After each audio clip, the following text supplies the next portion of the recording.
Good morning बच्चों। जैसा कि हम पिछली क्लासेस में अपना मौलिक अधिकार पढ़ रहे थे, तो हम इसी को आज कंटिन्यू कर रहे हैं।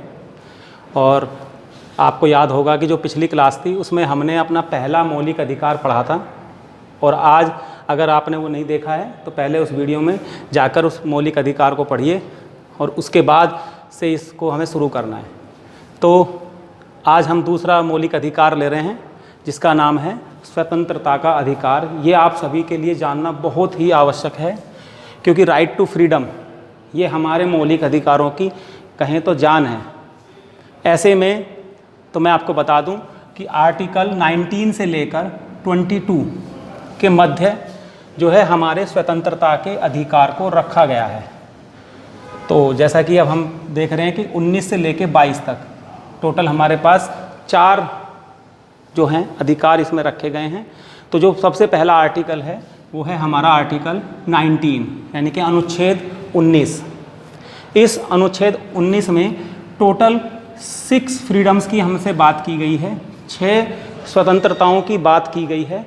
तो वो 6 स्वतंत्रताएं कौन सी हैं, हम उनको बारी बारी देखते हैं।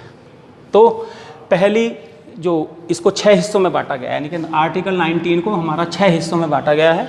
तो जो पहला आर्टिकल है इसका 19(1) यानी कि freedom of speech and expressions, इसको हिंदी में कहेंगे वाक एवं अभिव्यक्ति की स्वतंत्रता।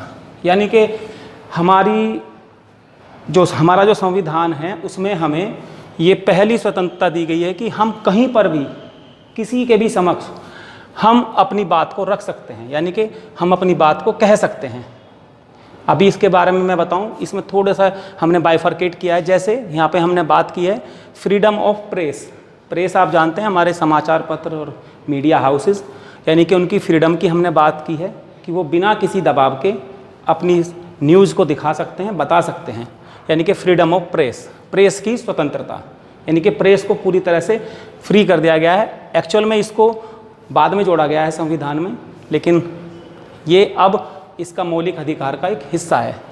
दूसरा है फ्रीडम ऑफ एड्रेसिंग, यानी कि हमें भाषण देने की या लोगों के एक ग्रुप को एड्रेस करने की भी हमें स्वतंत्रता है। हम चाहें तो लोगों के ग्रुप को हम एड्रेस कर सकते हैं, भाषण दे सकते हैं। हमारी स्वतंत्रता है कि हम किन्हीं लोगों के ग्रुप को हम एड्रेस करें। तीसरा मेन चीज़ इसमें क्या आती है, फ्रीडम ऑफ फ्लैग होस्टिंग। जैसा कि आपको पता है कि हमारा भारतीय झंडा फहराने की जो स्वतंत्रता है वो भी हमें इसी के अंदर एक्सप्रेशंस, यानी कि हम एक्सप्रेस कर सकते हैं अपने झंडे को फहराकर। ध्यान यहाँ रखने वाली बात यह है कि हम यहाँ भारतीय झंडे की बात कर रहे हैं, तो दूसरे देश का झंडा जैसी सुविधाएं हम नहीं ले सकते हैं, क्योंकि ये अपराध की श्रेणी में आ जाएगा। चौथी चीज़ जो इसी के अंदर है वो है फ्रीडम ऑफ प्रोटेस्ट। प्रोटेस्ट का मतलब होता है विरोध करने की स्वतंत्रता, यानी कि आपको अगर सरकार की नीतियां पसंद नहीं हैं, किसी वजह से आपको लगता है कि सरकार गलत कार्य कर रही है, तो आपको प्रोटेस्ट करने का भी हक दिया गया है।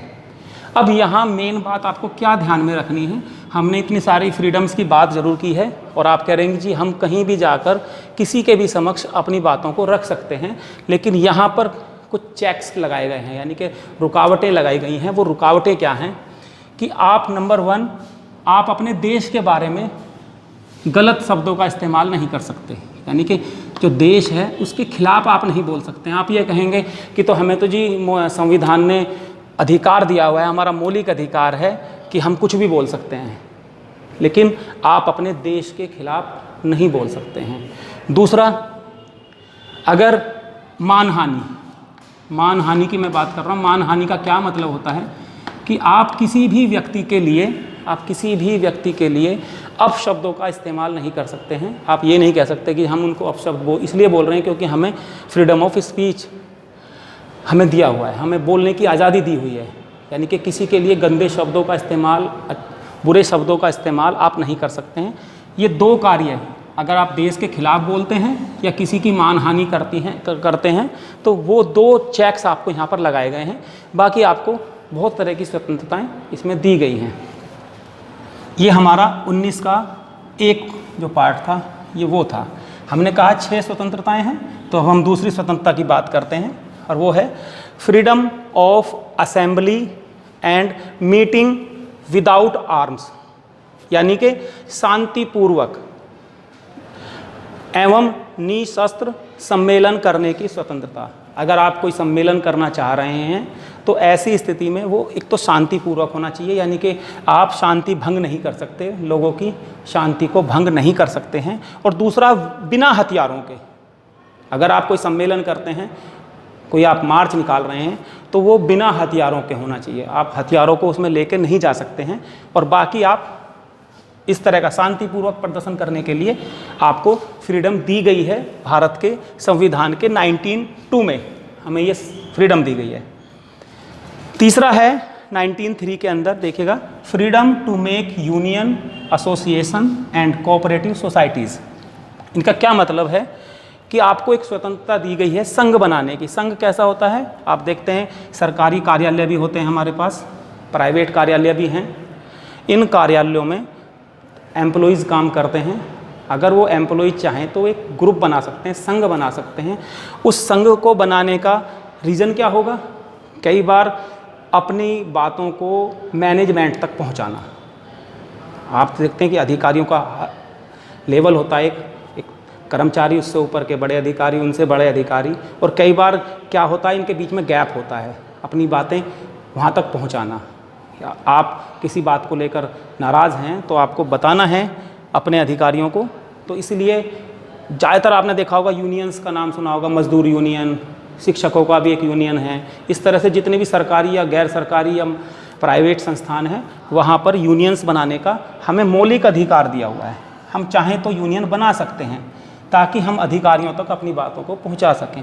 एसोसिएशन इसी तरह से कि एसोसिएशन भी हम बना सकते हैं। और तीसरा, कोऑपरेटिव सोसाइटीज़, यानी कि सहकारी समितियां, जहाँ पर बहुत सारे लोगों को इकट्ठा करके उनका अंशदान लिया जाता है उनसे, और उन्हीं अंशदान से वापस उनको लोन वगैरह दिए जाते हैं। ऐसे में जो सहकारी समितियां हैं वो भी बैंकों की तरह काम करती हैं।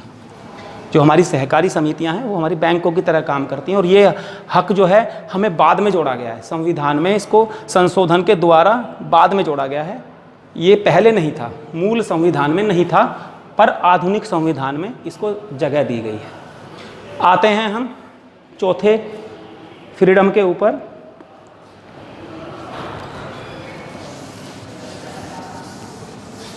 चौथी फ्रीडम को देखिएगा जरा।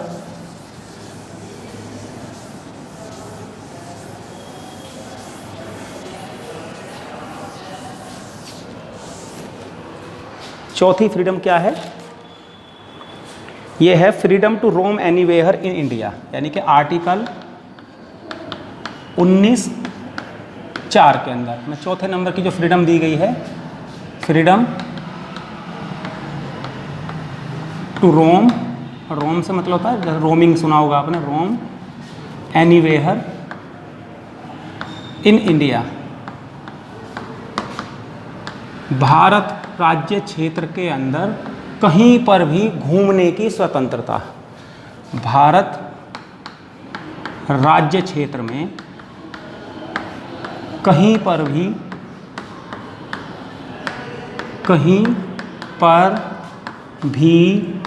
घूमने की स्वतंत्रता।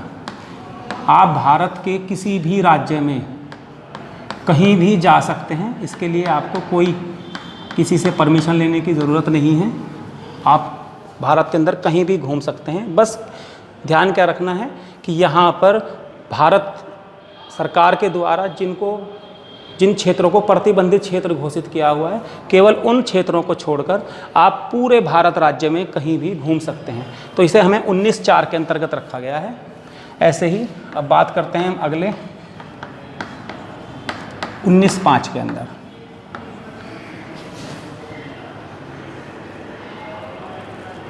फ्रीडम टू लिव, फ्रीडम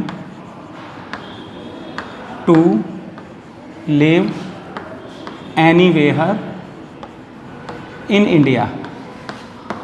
इसका क्या मतलब है कि आपको भारत राज्य क्षेत्र में कहीं पर भी रहने की भी स्वतंत्रता है। आप भारत राज्य क्षेत्र में कहीं पर भी रह सकते हैं, निवास कर सकते हैं। भारत राज्य क्षेत्र में पहले आपको पता होगा कि जम्मू कश्मीर इसका एक अपवाद था कि वहाँ आप नहीं रह सकते हैं, लेकिन जब से धारा 370 को हटाया गया है जम्मू और कश्मीर से, तब से ये ऑप्शन वहाँ पर भी खुल गया है। आप जानते होंगे धारा 370 के अनुसार जम्मू कश्मीर में बाहरी लोगों को रहने की स्वतंत्रता नहीं थी, तो अब इस स्वतंत्रता को भी हमारे लोगों को दे दिया गया है, क्योंकि वहाँ से धारा 370 हटा ली गई है। और 19(6) यानी कि 6 नंबर की जो फ्रीडम है वो हमको क्या दी गई है, आर्टिकल 19(6) में हमें क्या वो दी गई है कि फ्रीडम टू चूज ऑक्यूपेशन। इसका मतलब है व्यवसाय चुनने की भी आपको स्वतंत्रता दी गई है। आप अपना कौन सा व्यवसाय करेंगे, ये व्यवसाय चुनने की स्वतंत्रता भी आपको दी गई है। तो इस तरह से जो पहला हमारा 19 वाला पार्ट है, 19 वाला पार्ट है जिसमें हमने 6 फ्रीडम्स की बात की, ये 3 फ्रीडम ये लिखी हुई है और 3 इससे पहले जो लिखी हुई थी, ये 6 फ्रीडम्स हमको दी गई थी कि हमें ये सुविधाएं हैं।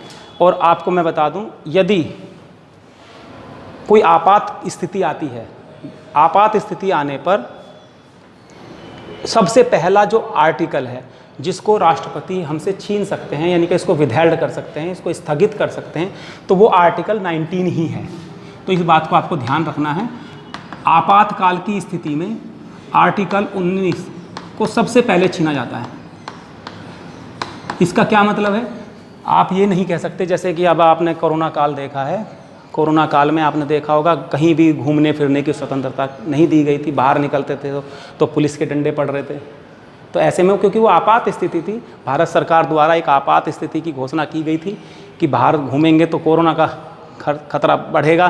तो ऐसे में ये सारी की सारी आर्टिकल 19 के जितने भी उपबंध थे, जितने भी ये 6 उपबंध थे, ये समाप्त कर दिए गए थे। क्यों कर दिए गए थे, क्योंकि इससे जो है कोरोना फैल जाएगा।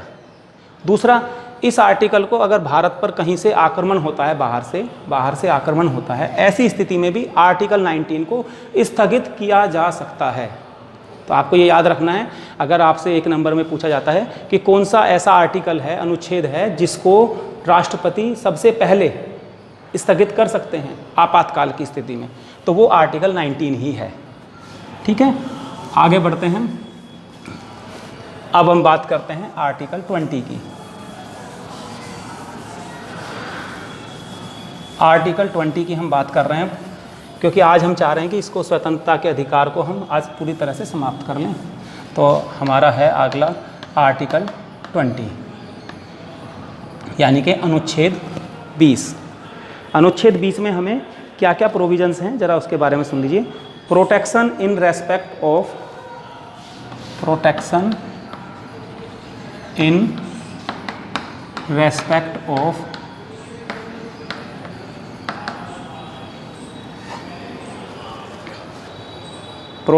In respect of conviction for offences, conviction of offences. इसको हिंदी में कहेंगे हम अपराधों के लिए 2 सिद्धि के, अपराधों के लिए दोष सिद्धि, कन्विक्शन, प्रोटेक्शन। इससे हमें प्रोटेक्शन के लिए संबंध में संरक्षण के संबंध में संरक्षण। अब इसका क्या मतलब है, ज़रा उसको थोड़ा सा साधारण शब्दों में समझ लीजिए कि अपराधों के लिए 2 सिद्धि का सबसे पहली बात, इसमें आपको 3 हिस्सों में मैं इसको बांट सकता हूँ। पहला हिस्सा क्या है, पहला हिस्सा ये है कि अपराध सिद्ध होने से पहले व्यक्ति को अपराधित घोषित या माना नहीं जाएगा उनको। अपराध सिद्ध होने से पहले, सिद्ध होने से मतलब यानी कि जब तक कानून उसको अपराधी घोषित ना कर दे। यानी कि यहाँ पर ऐसा नहीं है कि अपराधी को, किसी को पकड़ा, किसी जुर्म के अंदर, किसी क्राइम के अंदर पकड़ा किसी व्यक्ति को और उसको कह दिया कि ये तो अपराधी है। जब तक उसको न्यायालय अपराधी ना घोषित कर दे, उससे पहले तक हम उसको अपराधी नहीं कह सकते। अपराध सिद्ध होने से पहले हम किसी व्यक्ति को या अभियुक्त को, किसी भी अभियुक्त को क्या नहीं कह सकते? अपराधी नहीं कह सकते हैं। तो ये पहली बात आपको याद रखनी है यहाँ पर कि पहले अपराध सिद्ध होगा उसके ऊपर, कोर्ट उसको कहेगा कि अपराधी है, तभी हम उसको अपराधी कहेंगे। अपराध सिद्ध होने से पहले हम किसी अभियुक्त को अपराधी नहीं कह सकते। तो इस बात का आपको ध्यान रखना है। नेक्स्ट जो दूसरा हिस्सा है, इसका दूसरा हिस्सा हमसे क्या कहता है? इसको हमने 3 हिस्सों में बांट रखा है, यानी कि उसका भी अधिकार दिए हुए हैं व्यक्ति को। Single punishment for single offence, single punishment for single offence. इसका क्या मतलब होता है कि एक अपराध के लिए एक ही सज़ा दी जा सकती है। एक अपराध के लिए एक सज़ा, ऐसा नहीं होगा कि एक ही अपराध के लिए बार बार उसको जेल भेज दिया जाए। हमारे संविधान में व्यवस्था की गई है कि अगर कोई अपराध के लिए कोई व्यक्ति सज़ा काट चुका है तो बस वो केवल एक ही बार ही सज़ा काटेगा उस अपराध के लिए। एक ही अपराध के लिए बार बार उसको सज़ा नहीं दी जाएगी। एक अपराध के लिए एक ही सज़ा। ठीक है। तीसरा हिस्सा जो है वो क्या कहता है कि हम उस व्यक्ति को, जिस व्यक्ति को अभियुक्त बनाया गया है, हम अभियुक्त को या हम उस व्यक्ति को अपने ही खिलाफ गवाही देने के लिए बाध्य नहीं कर सकते। हम उस व्यक्ति को स्वयं के खिलाफ या विरुद्ध गवाही देने के लिए बाध्य नहीं कर सकते। ये भी उसको अधिकार दिया गया, मौलिक अधिकार। उसको बाध्य नहीं कर सकते कि भाई तू अपने खिलाफ गवाही दे दे। ठीक है। तो ये 3 अधिकार अपराधों के लिए भी एक व्यक्ति को संरक्षण दिया गया है। अपराधों के लिए भी किसी व्यक्ति को अगर को गिरफ्तार कर लिया जाता है तो हमने क्या कहा, उसको 3 तरह से हमने प्रोटेक्शन दिया है। जब तक अपराध सिद्ध ना हो जाए तब तक हम उसको अपराधी नहीं कहेंगे। और single punishment for single offences, यानी कि एक अपराध के लिए केवल एक ही सज़ा दे सकते हैं। और तीसरा, हम उस व्यक्ति को उसके स्वयं के खिलाफ गवाही के लिए बाध्य नहीं कर सकते हैं। तो ये हमारा आर्टिकल 20 है। ध्यान रखना, आपातकाल की स्थिति में, ये बात आपको विशेष ध्यान रखनी है, अगर आपातकाल की घोषणा हो जाती है तब भी इस आर्टिकल को समाप्त नहीं किया जा सकता। ये नहीं छीना जा सकता किसी भी व्यक्ति से, ये आर्टिकल नहीं छीना जा सकता। आप ये नहीं कह सकते कि क्योंकि अब तो जैसे लॉकडाउन लगा हुआ था तो आपको ये सारे छीन जाएंगे, तो ये कतई नहीं छीनेगा उस व्यक्ति से, ये उसका प्रोटेक्शन करेगा। यानी कि अभी हमने 19 के बारे में क्या कहा था कि 19 जो है उसको हटा लिया जाता है, स्थगित कर दिया जाता है, लेकिन 20 को हम नहीं छीन सकते हैं। अगले हम बात करते हैं आर्टिकल 21 की, क्योंकि इसका जो तीसरा आर्टिकल है वो 21 है। तो ज़रा देखिएगा आर्टिकल 21 हमसे क्या कह रहा है। आर्टिकल 21 बहुत इंपॉर्टेंट आर्टिकल है, बहुत ध्यान से पढ़ना इसको। आर्टिकल हमसे 21 क्या कहता है? Protection of life and personal liberty. Protection of life and personal liberty. इसको हिंदी में हम क्या कहते हैं? प्राण एवं दैहिक स्वतंत्रता का संरक्षण। प्राण एवं दैहिक स्वतंत्रता का संरक्षण। स्वतंत्रता का संरक्षण। अब जरा पहले इसे समझिए, प्राण और दैहिक का क्या मतलब है। मैं इसको ध्यान से देखिए, जरा इसको नाम को पढ़ के देखिए क्या समझ में आ रहा है आपको। यहाँ हम कहते हैं उसको प्राण एवं दैहिक स्वतंत्रता का संरक्षण। तो इसमें यहाँ पर ध्यान रखने वाली बात यह है कि मानवीय प्रतिष्ठा से जीवन जीने की स्वतंत्रता है। हर व्यक्ति को इसको थोड़े से भागों में मैं समझा देता हूँ। मानवीय प्रतिष्ठा के साथ जीवन जीने का हक है। मानवीय प्रतिष्ठा के साथ जीवन जीने का हक दिया गया है। जीवन जीने का यानी कि कोई भी आपके जीवन जीने के हक को नहीं छीन सकता आपसे। किसी भी दशा में आपसे आपके जीने का हक नहीं छीना जा सकता। ये नहीं कहा जा सकता कि आपको मार दिया जाए, कोई आए आपको ऐसे ही मार दे कि आप जीने लायक ही नहीं हो। तो आपसे आपका जीने का हक नहीं छीना जा सकता, यानी कि ये व्यक्ति को एक मौलिक अधिकार दिया हुआ है हमारे संविधान के 21 आर्टिकल के तहत। दूसरा हम क्या कह सकते हैं इसमें कि जीवन की रक्षा करने की भी स्वतंत्रता है आपको। जीवन की रक्षा करने की स्वतंत्रता। जीवन की रक्षा, जैसा देखा होगा कि कई बार मर्डर के केस होते हैं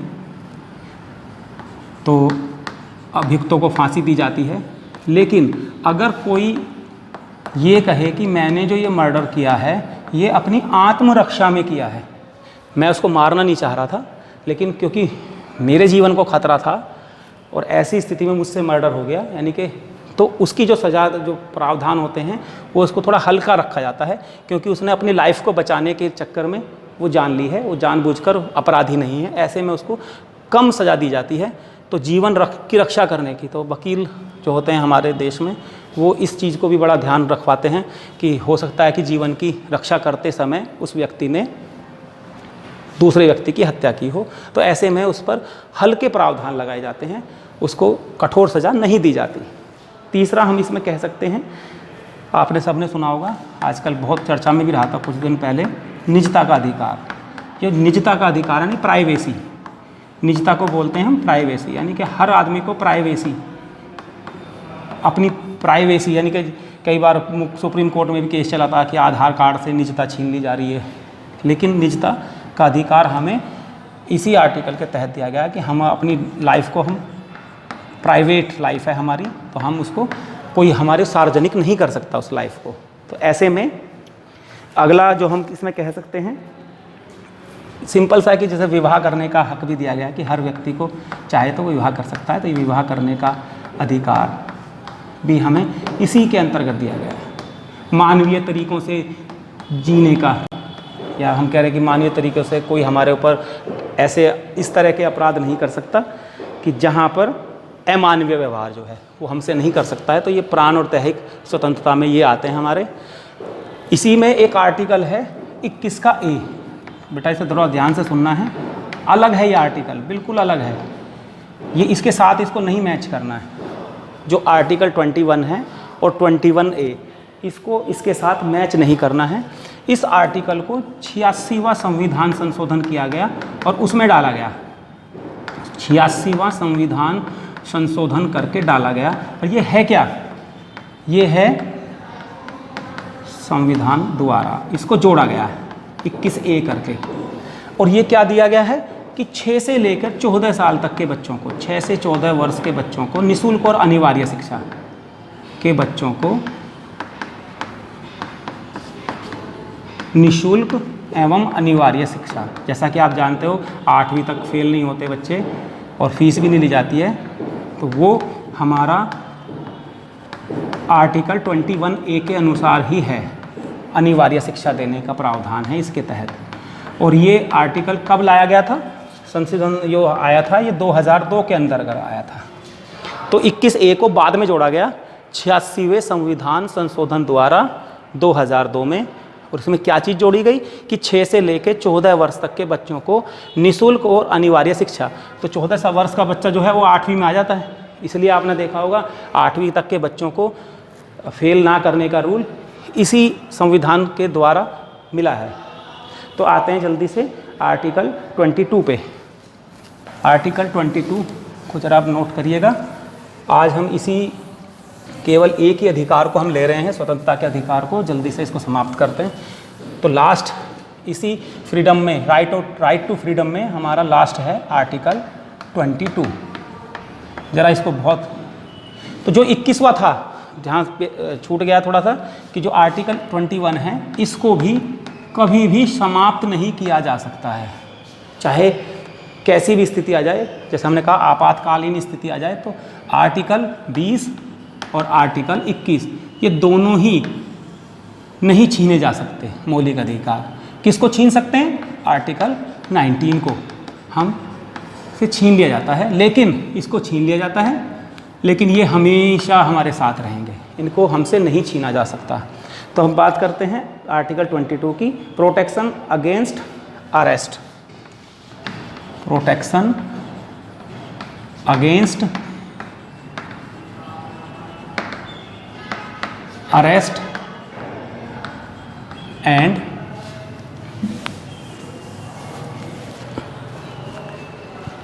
डिटेंशन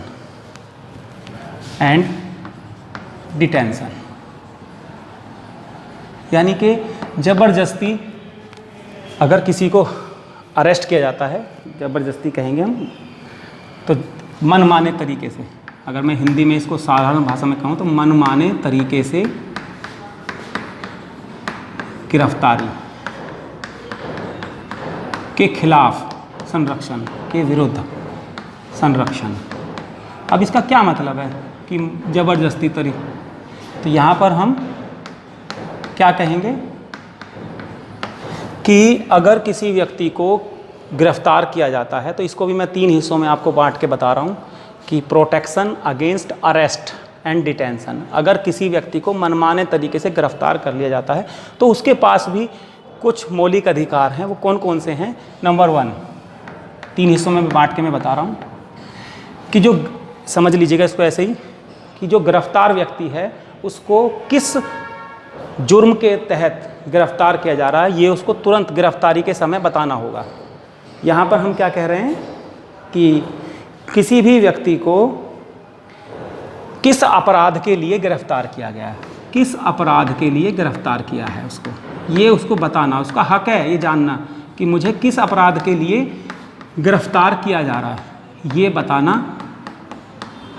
पुलिस उसको ज़रूर बताएगी कि आपको इस अपराध के लिए हम गिरफ्तार कर रहे हैं। दूसरा हिस्सा क्या है इसी का कि भाई उसे गिरफ्तार कर लिया, 24 घंटे के अंदर, 24 गिरफ्तारी के 24 घंटे के अंदर उसको मजिस्ट्रेट के सामने पेश करना होगा। मजिस्ट्रेट के सामने उसको पेश करना होगा